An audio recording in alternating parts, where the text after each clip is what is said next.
Breaking down the Vikings from the perspective of a former NFL General Manager of the Year. It's Jeff Diamond's Purple Report.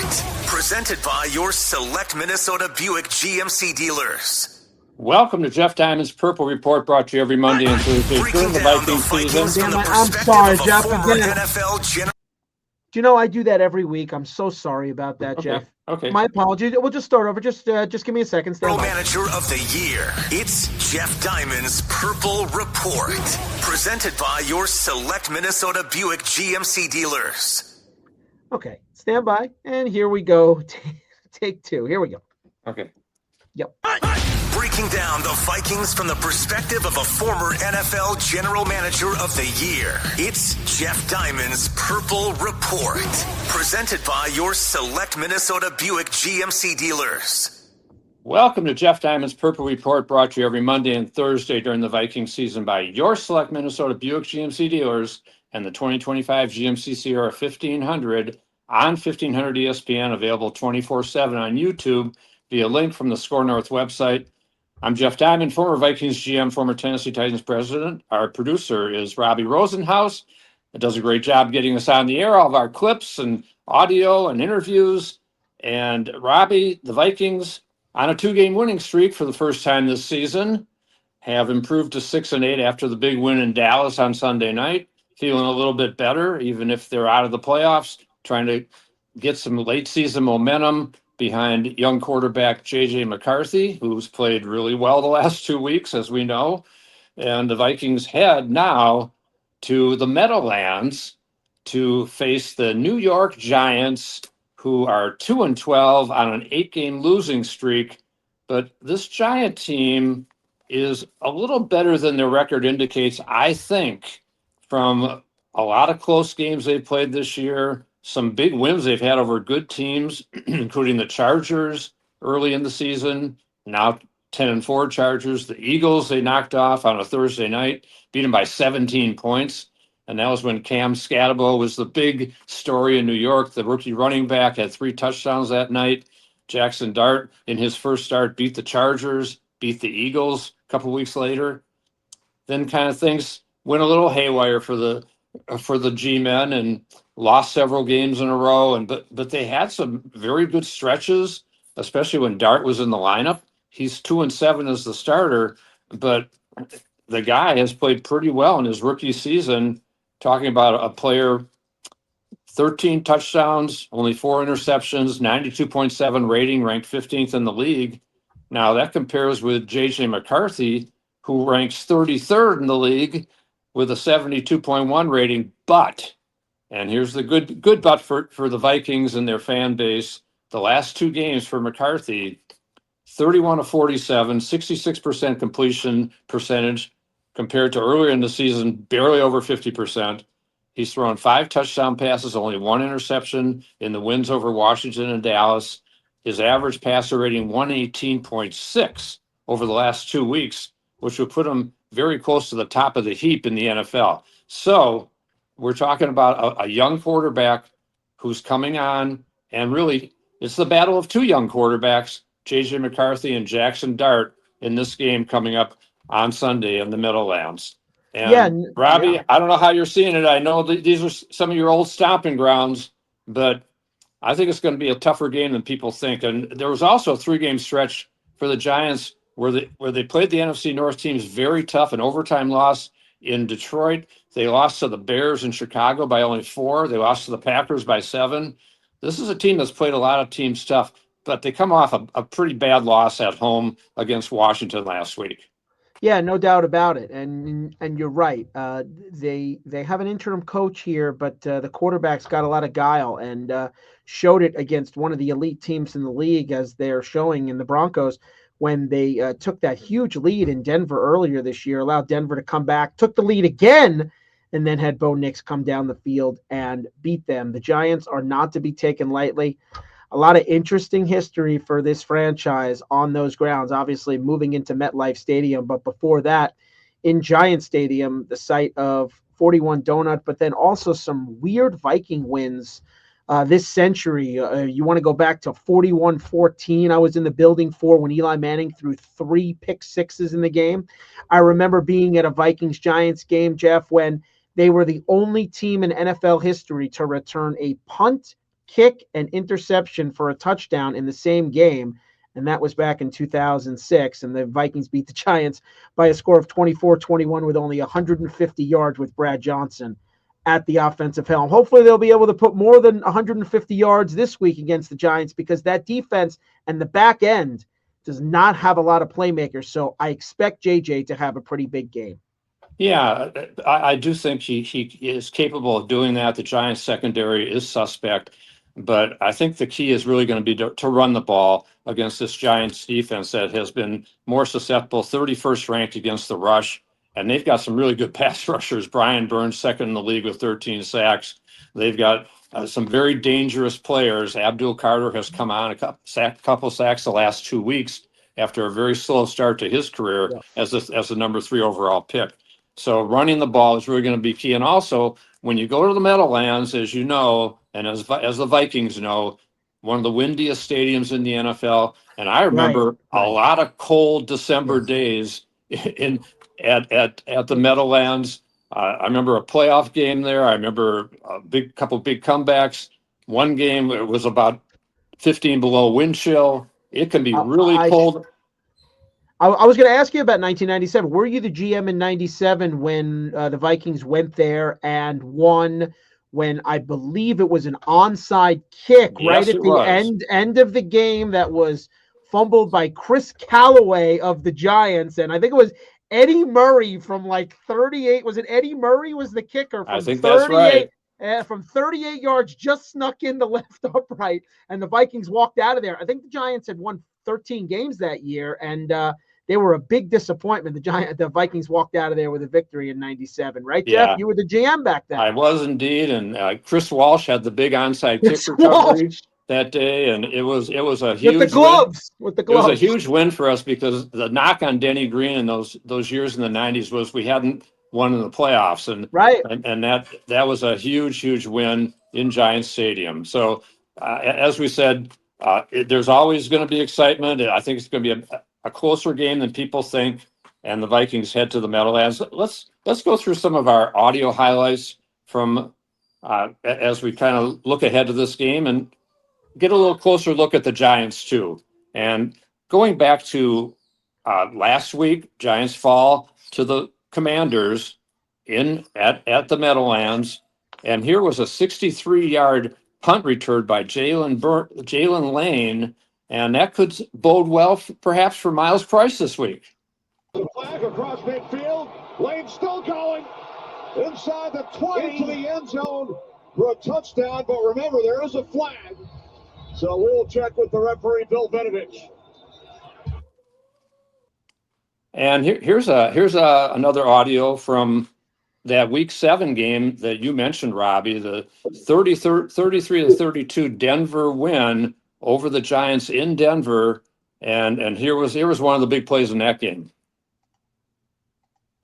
Scattered with the back, 3rd and 17. And he'll cut a pass, caught on the ricochet. It's grabbed here by the galloping Jackson. He'll be chased to the play by Barron. Did he get in? He did. Touchdown! That was a crazy deflection pass from Jackson Dart off Robinson to Johnson to tight end, and 41-yard score. Jackson Dart, good rookie season, as I mentioned, and he's a guy that has to be reckoned with, not only as a passer but a runner. He's got 400 yards rushing and 7 touchdowns. Now, he did have a concussion a few weeks ago that knocked him out for 2 games, and he hasn't run as much since he came back. We'll see if that changes this week, but he's a very dangerous guy on the ground too. Week 6, that big win over the Eagles on Thursday night, and Brian Burns, I mentioned before, 13 sacks this season, 2nd in the league, and here was one of his sacks of Jalen Hurts. Hurts in the pocket. Hurts under pressure. Down he goes. Brian Burns. So he's going to be a force to be reckoned with, and concern again this week in Viking land about Christian Darrisaw, who missed practice on Wednesday. That troublesome knee recovery that he's been undergoing from the ACL, didn't play last week. Justin School stepped in and had a really good game, got a lot of help at times from the tight ends, Hawkinson, Oliver, and CJ Ham also. And I think he's going to need a lot of help if he's matched up against Brian Burns.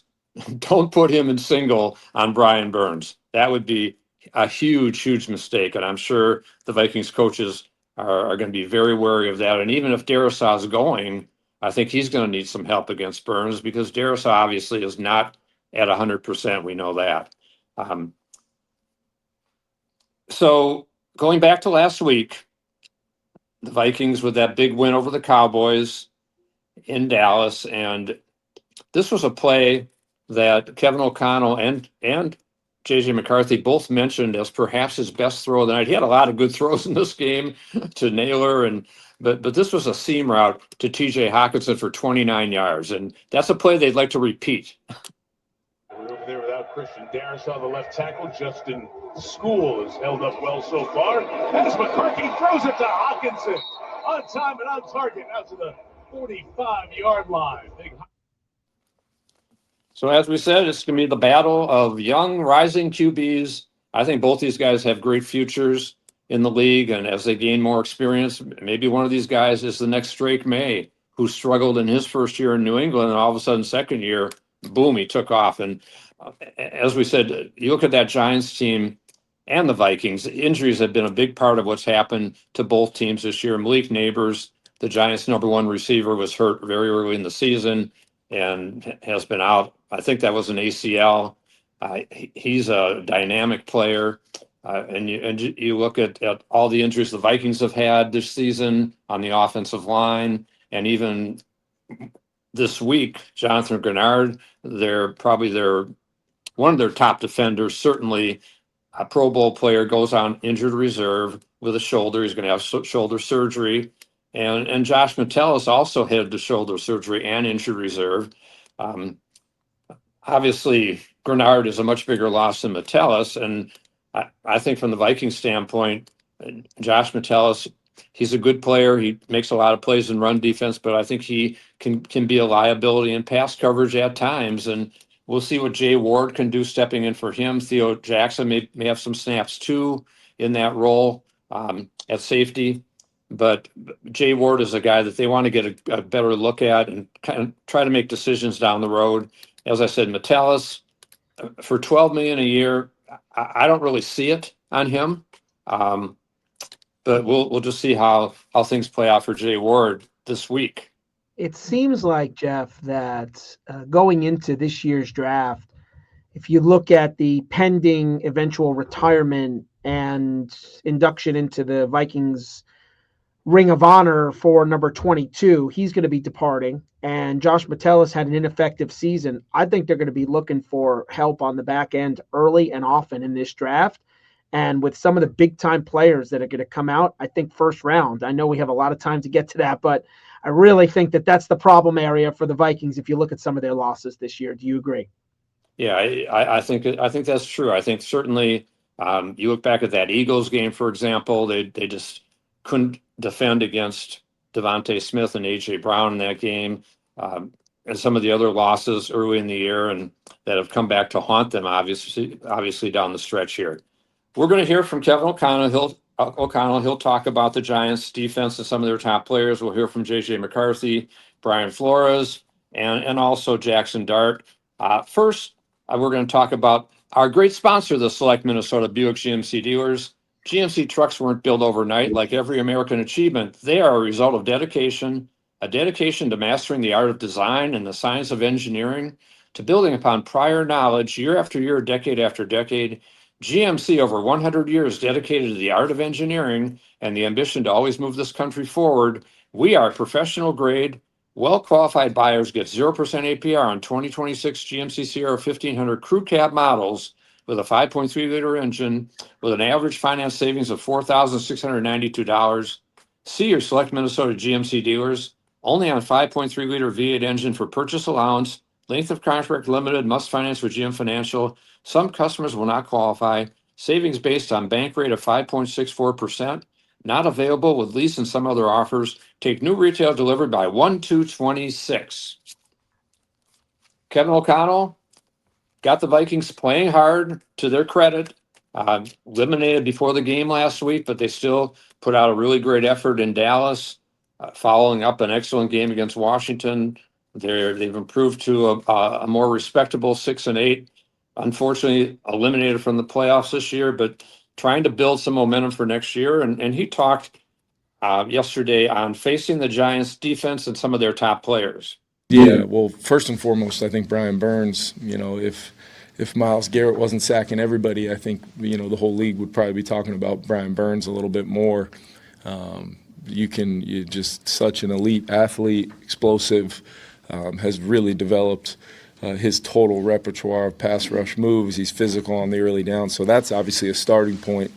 And then the talent jumps off the tape with Abdul Carter, and you can see it. You could see it evaluating him last year before the draft. We knew he would be, long off the board, by the time we picked. But what I thought was really, really impressive, though, watching him was the versatility of being able to line up, on the edge, on the interior. He plays off the ball and looks incredibly comfortable doing that. So, you really see a guy, coming into his own here as the experience is kind of stacked up for him, and we've got to know where both those guys are, and it's an easy week to, look at their defense and say we got to know where a lot of guys are. 97, there's very few guys. We just played a really good one, a really good group in Dallas, but I'd put this group right there as far as the totality of their front with the edge players, and that's not even.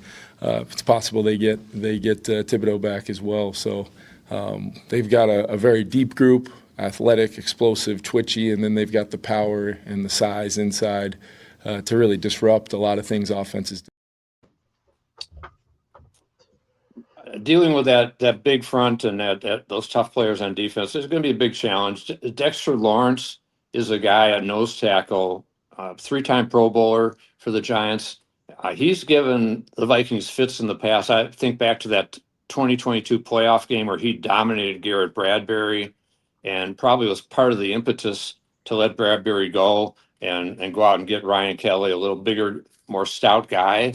Unfortunately, Kelly missed 7 games this year, but when he's been in there, he's been really good and was excellent last week. And thinking about the 1-yard touchdown run by C.J. Ham, for example, he and Will Fries combined for a great block on that 4th and 1 play, which gave the Vikings the 1-point lead in the third quarter. So Dexter Lawrence, he's a force to deal with, but I do think the Vikings need to run the ball to balance the offense for McCarthy. Yes, he's got to get the ball to Justin Jefferson. We know that. We're talking about an all-pro receiver with 6 catches for 37 yards in the last 3 games combined. That is unreal to even fathom that could happen with Jefferson healthy. And just kind of some crazy circumstances. Last week, we know Justin had a touchdown pass that he caught, was nullified for illegal formation. Then he had a drop that was like a 100-mile-an-hour fastball from McCarthy in the end zone, but he's got to make those catches. He's an all-pro player. And so get the ball to Jefferson, Addison, Jalen Naylor coming off his first career 2-touchdown game. The Vikings have had great use of the tight ends in recent weeks. And that was a problem for McCarthy in his early starts. He couldn't find Hockenson. Now he's finding Hockenson. 4 catches, 66 yards last week, including that highlight we heard. And Josh Oliver had 2 touchdowns. Hockenson 1 in the Washington game. So utilizing the tight ends, a young quarterback's best friend, big targets, intermediate routes. I think that's going to be a key. But certainly running the ball, get C.J. Ham in there, get the big people in there that big formations with extra tight ends and try to play some power ball in a tough stadium to throw it.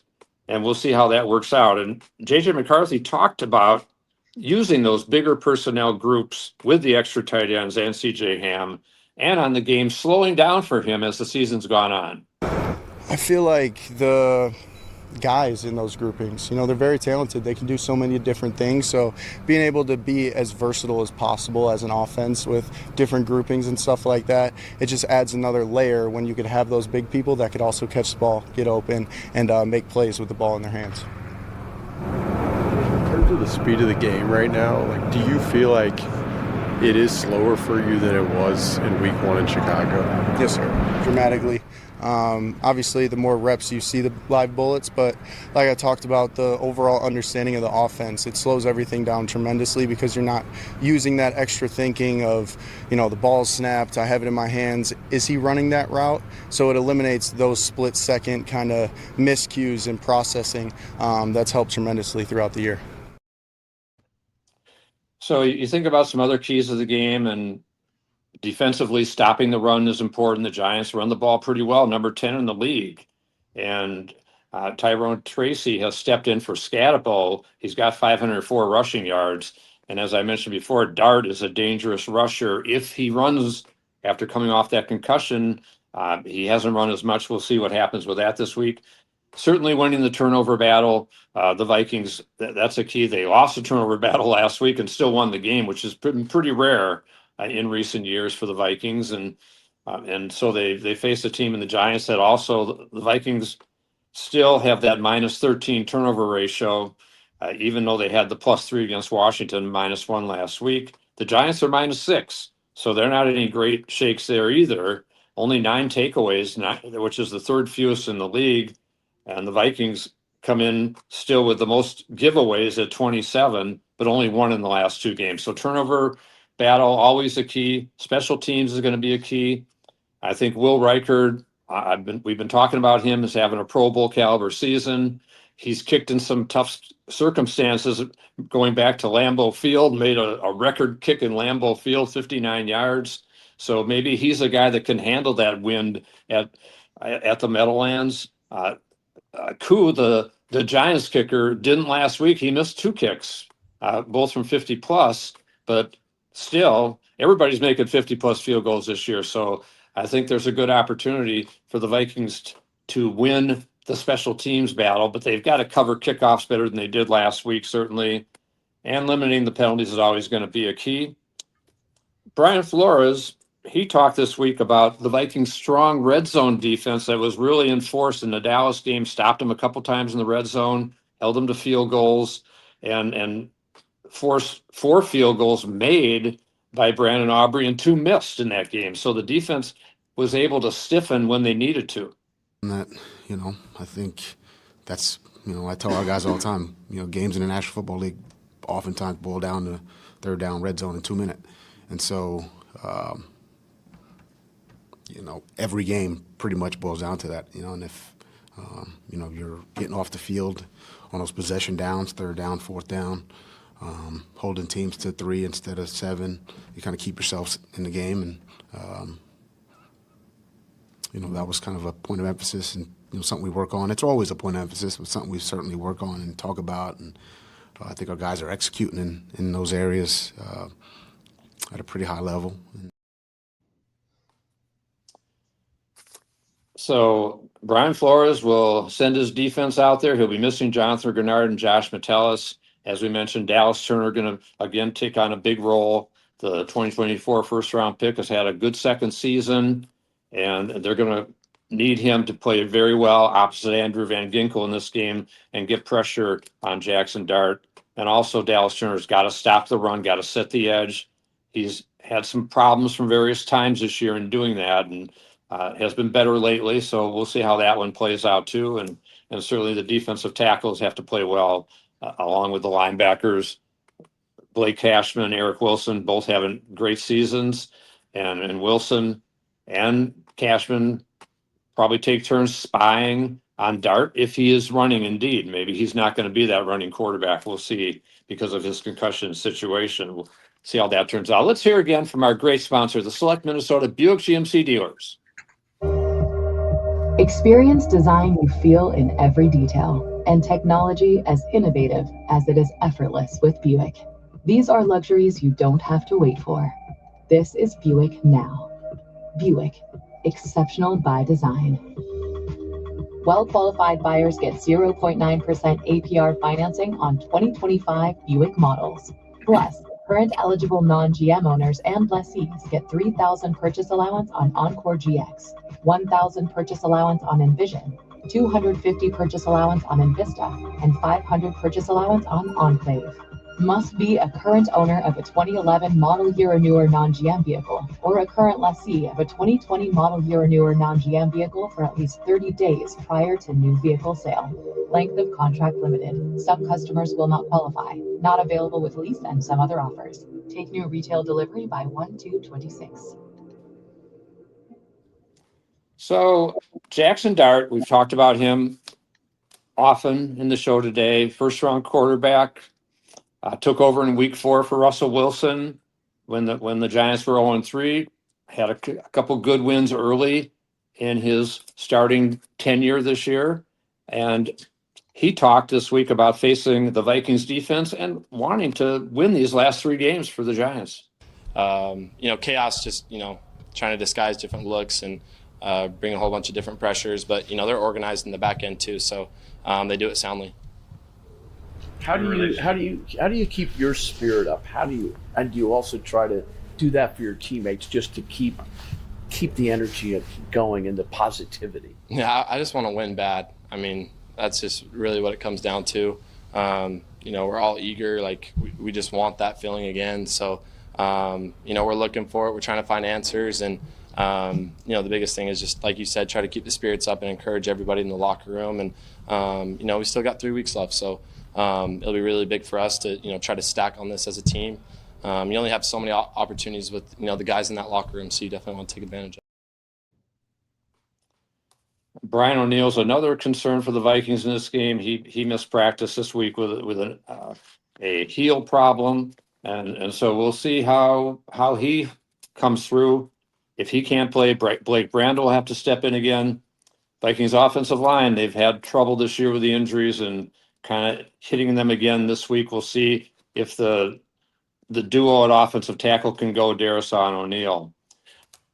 So looking at this game, Robbie, I'll let you pick it first, and tell me what your thoughts are on the Vikings and the Giants.